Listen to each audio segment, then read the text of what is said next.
Once there was a boy who was born in the Middle East and would come to be known by history as Jesus.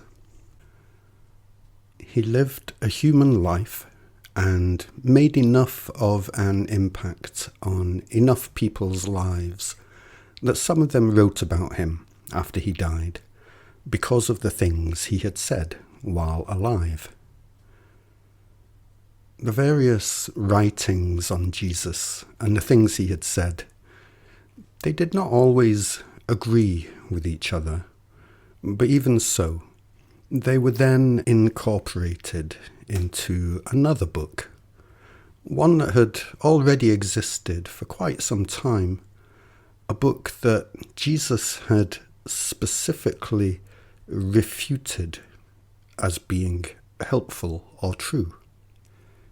You see, the reason Jesus' words had caused such an impact in the first place was because they said things that had not been said before, because they specifically refuted this Old Testament as being helpful or true.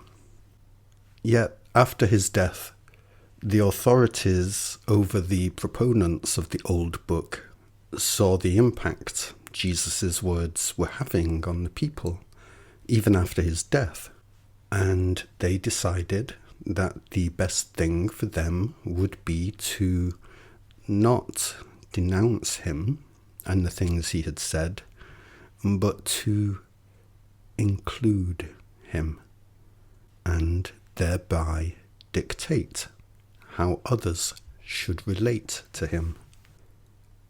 And it did indeed come to pass that many of the people who read this hybrid book that included the contradictory writings about him that had been altered so that they could be included in the book he had specifically refuted as being helpful or true. Well, the only information these people had about Jesus was the contradictory writings housed within and unnaturally merged with an older book he had specifically refuted as being helpful or true. And a significant number of these people became inspired by these contradictory writings on him that were housed in a book he had specifically refuted as being helpful or true. And their churches flourished for 2,000 years. And so, 2,000 years had passed when he did actually return. Once there was a boy who was born in the northwest of England in the year of 1968. This boy was Jesus returned, and yet he did not know it. His father was called David Moore. His mother was named Myrna Moore Nee Palmer, and he was born in Hope Hospital in the city of Salford. The reason for both the return of this man and his amnesia of his former life were nothing more complicated than that everybody cannot help but return here, and returning here always causes amnesia of previous times here.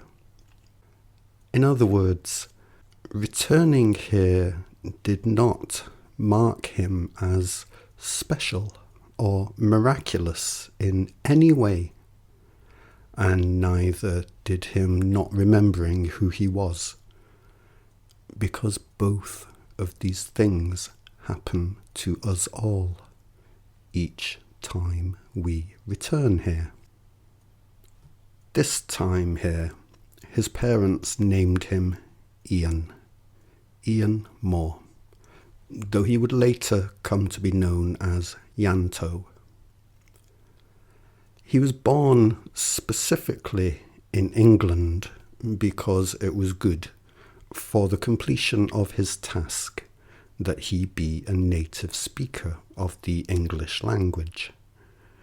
And he was born specifically in a rather rough working class part of England because it was good for the completion of his task that he develop a healthy disdain for the education system. And his peers in Salford at this time had all had this disdain inculcated in them. But he didn't know any of these reasons for the location of his birth. He only knew he was a boy of little consequence, because the culture he belonged to, the street culture of Salford, was always quick to tear down anybody who showed signs of thinking they were something. This time here, it took Ianto significantly longer to awaken to the task he had come to fulfill. It was an evening in 2019 that he watched a video on YouTube about our search for the definition of the word number that became a catalyst for a philosophical revelation that the only truly objective phenomena in all existence are those truths that are incapable of ever not being true. Those truths that are not physical entities in and of themselves, but which no expression of physicality can ever contradict.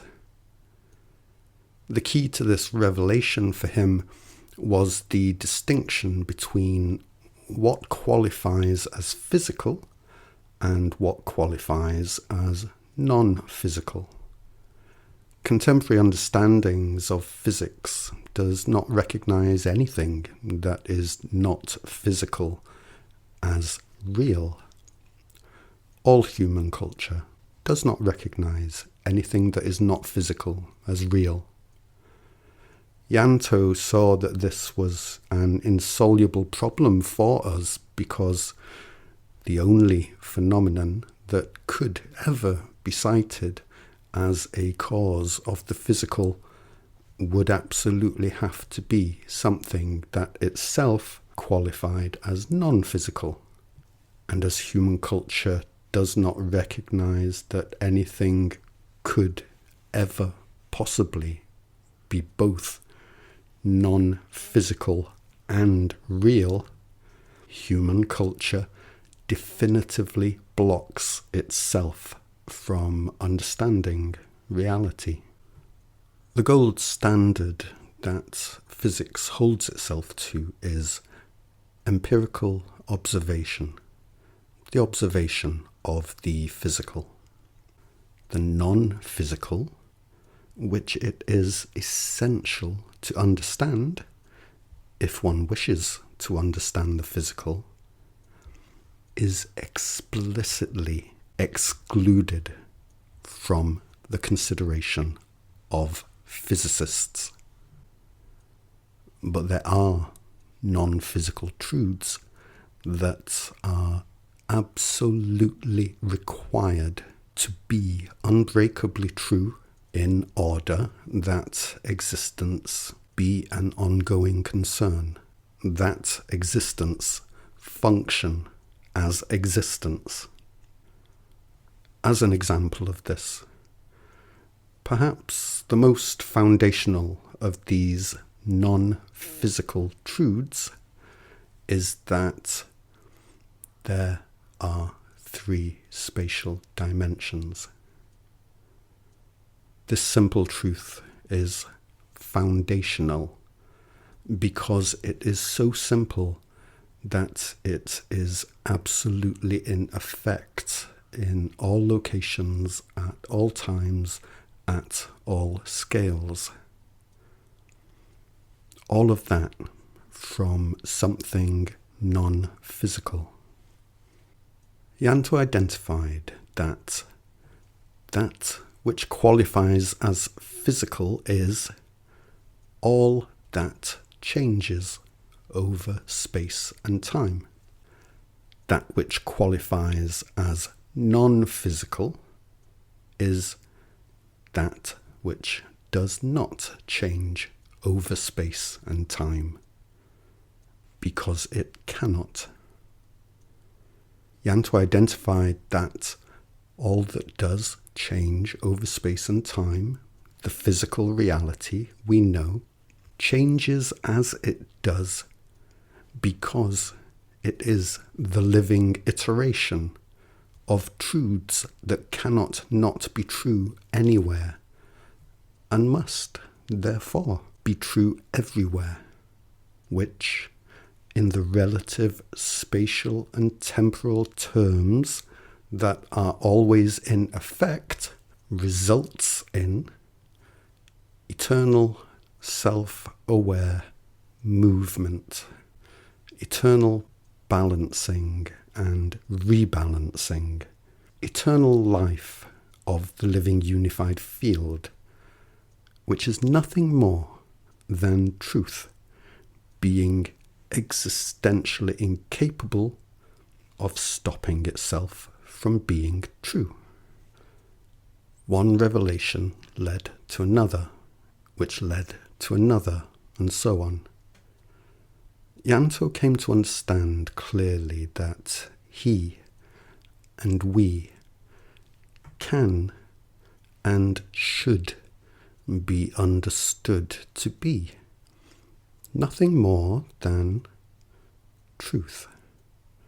Truth that is existentially incapable of stopping being true. We are eternal truth. We are the eternal. Cannot possibly not be. And this is not necessarily a blessing, and it is not necessarily a curse. It is absolutely necessarily what we make it to be. By the time all of this did come about, Ianto already had 50 years of not being anything notable under his belt. And so he was both surprised and dismayed to be faced with the responsibility of so much incoming truth. Not only was he well accustomed now to being dismissed as unremarkable by the world and the people around him, and not only was he meant to refute the Old Testament as being helpful or true, but now he was also meant to refute the contradictory writings about him as being helpful or true. And in addition to all of this, he was now meant to refute all human culture's understandings of mathematics and science as being helpful or true. Ianto now saw the foundational reasons, the very simplest, most underlying of reasons for the living existence that is all of existence. The reasons that come first, before any thought of God or the Big Bang or whatever else even could have any meaning. He saw how good it was that these foundational understandings should now, at long last, come into the waking consciousness of humanity. And he saw that because humanity has built all it has so inventively built on top of a gap in our comprehension, a gap that just happens to be the simplest, most foundational knowledge that does provide the causal agent that explains all existence in general and our existence in particular. Because all we have built on top of that hole in our comprehension, the acceptance of these foundational truths inherently comes hand in hand with our realization that we have all believed in not truth in all manner of forms, and that all we do love in the things we have built, the agreements we have made, the beliefs we have drawn comfort from, they stand upon lies. All of them. Everything we have done to each other and to ourselves, the pleasant and the unpleasant, all of it to date stands upon us not knowing the truth, us not knowing the foundational truth about anything at all. Because there is and can only possibly be only one foundational reason for absolutely everything.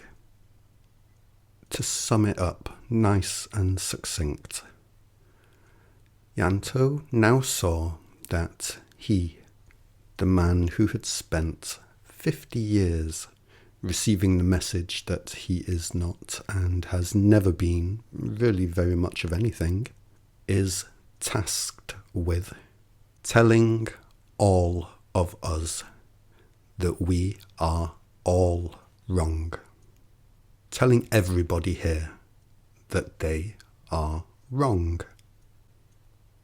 Ianto now saw he was tasked with the most beautiful of tasks, and inevitably, for a time at least, the most thankless of tasks, telling all of us that we are wrong. If you can put to one side for a moment your own personal and inevitable defensiveness at being told that you are wrong, perhaps you may be able to connect with some empathy for the idea of anybody at all, being given the task of entering a room full of people and telling them that they are all wrong about what they believe is going on, that they have been all along. I am inviting sympathy. I am inviting compassion. I am inviting kindness for the man who knows himself to be blessed with the task of telling everybody they are wrong. It is the funniest of things.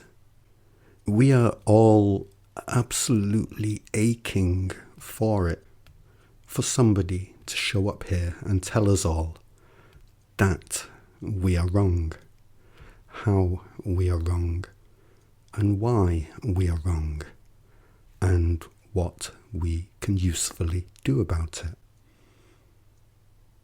We are aching for that to happen. And the very idea of it terrifies us. He makes videos and MP3s for 4 years telling us all why we have been wrong all along. And this is where this parable doesn't end, but reaches an intermission, only because the rest of the parable simply hasn't happened yet. Will this world of humans respond, or will its response be to not respond, to not notice anything unusual going on at all, and continue on with business as usual? As I say, the rest of this parable is yet to be writ. And guess who it is that will be writing it? Yeah, that's right. To those Christians who tell me I cannot be him, I invite you to consider, let's say I am not him, and let's say that he does show up here in a few years, say. When that happens, is he arriving here to help you understand who you are and what you can be because of that? Or is he here to be told what he must be, because you are the one who knows what he must be? Is it that? Is that his purpose? That he returns to match your specific expectations? Because if that is the case, you do not need him to return at all. You already know more than he does. He can only, on his return, be contrary to expectation, because it is expectation born of fallacy that he is here to help correct. You do understand the sense in this. He does not come to perform a magic trick. He comes to explain how the trick is done. And that is always, at least to begin with, cause for disappointment. So be it, and let it be so. We may think that the last thing Jesus was ever going to be was a heretic, but he was always going to be that. My name is Ianto. Yes, I am Ianto the heretic. But again, I invite your empathy, your sympathy, your compassion for that. Because truly, I am the man tasked with telling all of us we are wrong. And that is a good and worthy task, a blessing and an honour for him, a blessing and a blessed relief for all of us.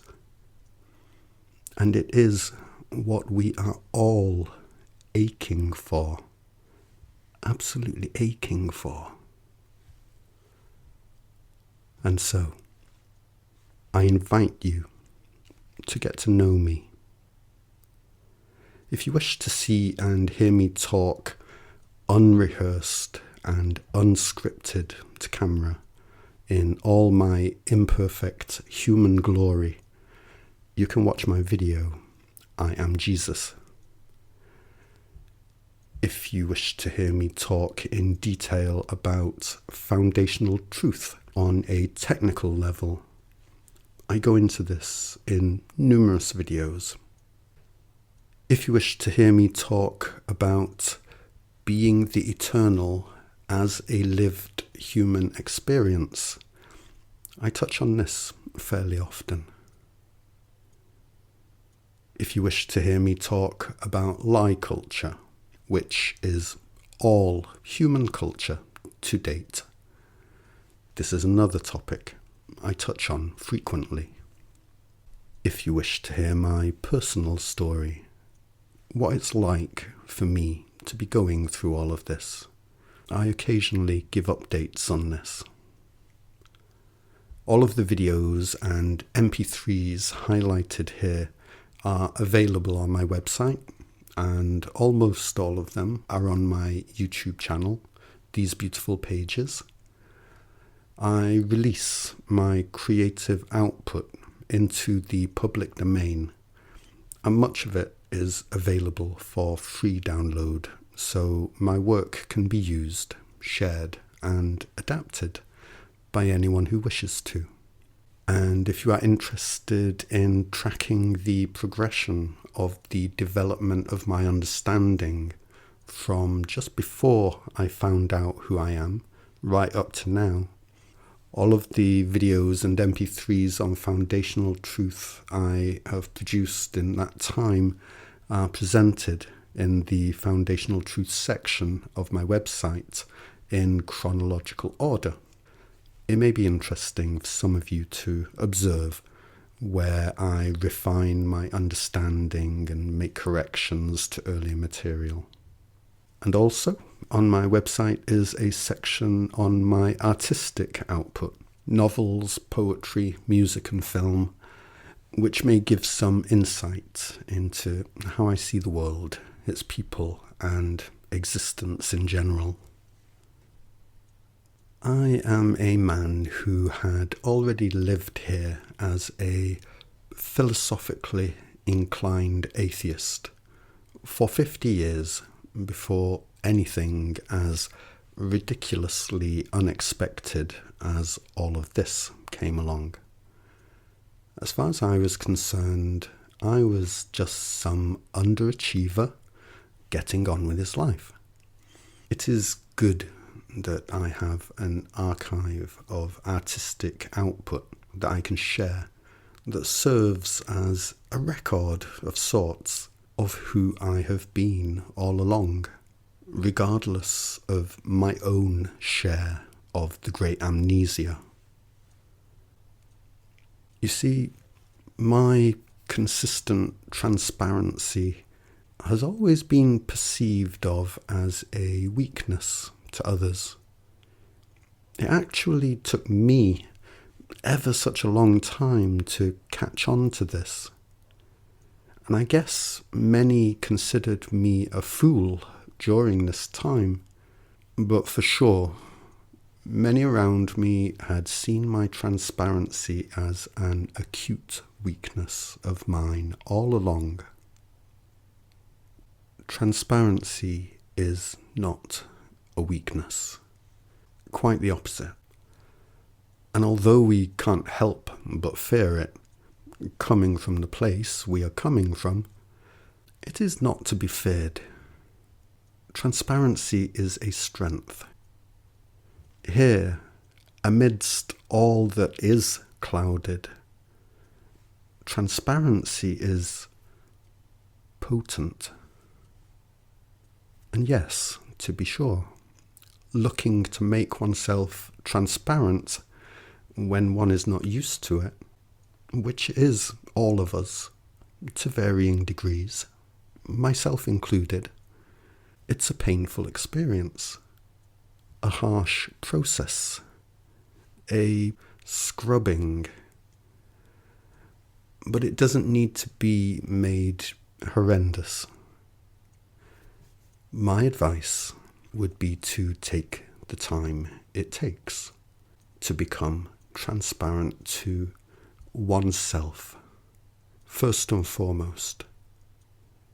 How much of yourself you share with others, this is always a sacred choice, because your inner child is sacred, and that never changes. I am here, and I am a humble home hobbyist. And the power of the humble home hobbyist is the power of being unmanaged.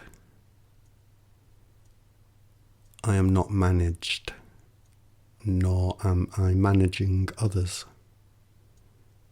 I regulate myself. And I can do this because I am coherent to myself, coherent to the field. While I am essentially a fly in everybody's pie in general, because I refute all of your lie culture, I am a fly in nobody's particular pie. Well, maybe one person's particular pie, but no more than that. I am telling you that you are all wrong. And I am asking for your appreciation for that. It would be very much appreciated. Thank you.